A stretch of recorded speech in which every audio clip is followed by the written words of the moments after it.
राम राम जी सभी को। एक प्रसंग शेयर करना चाहती हूँ मैं सभी के साथ।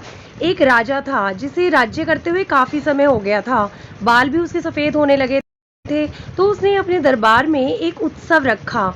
उसने काफी सारे अपने दोस्तों को, मित्रों को, दूर देश के राजाओं को, सबको आमंत्रित किया और साथ में कुछ नर्तकियों को भी बुलाया। तो जब राजा रात को सभी नृत्य कर रहे थे तो नर्तकी ने देखा कि तबले वाला ऊँघ रहा है। तो उसने उस तबले वाले को जगाने के लिए 4 पंक्तियां बोली। वो पंक्तियां क्या हैं?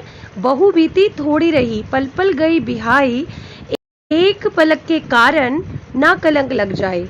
तो इस दोहे को सुनते ही तो गुरु ने जब उसकी बात सुनी तो उसने अपनी सारी मुद्रा करने वाले को मोहरे दे दी और राजा की लड़की ने भी अपना नौलखा उसे दे दिया। राजा के बेटे ने अपना मुकुट उतार के दे दिया। तभी राजा को गुस्सा आया।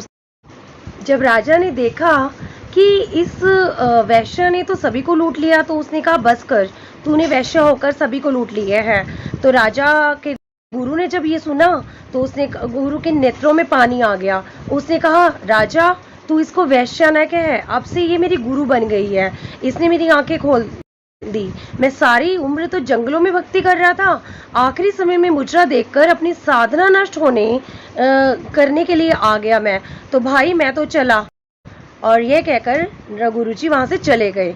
राजा की लड़की ने कहा, आप मेरी शादी नहीं कर रहे थे पिताजी। आज मैंने अपने वध के साथ भागकर शादी करनी थी, जिससे शायद मेरा जीवन बर्बाद हो जाता।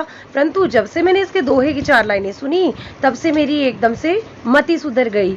और ये सुनकर तो मुझे लगा कि मैं अपने पिता को क्यों कलंकित करूं।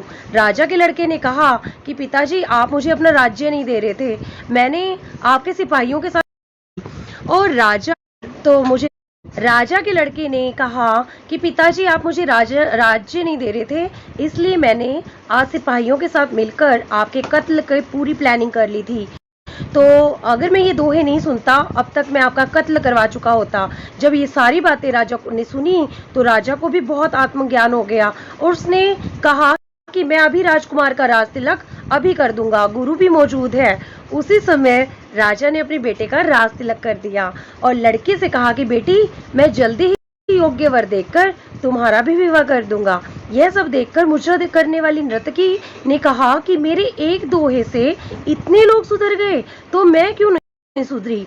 आज से मैं अपना धंधा बंद कर दूंगी और हे प्रभु आज से मैं तेरा नाम सिमरन करूंगी। इस कथा से हमें यह शिक्षा मिलती है कि समझ आने की बात है, दुनिया बदलते देर नहीं लगती।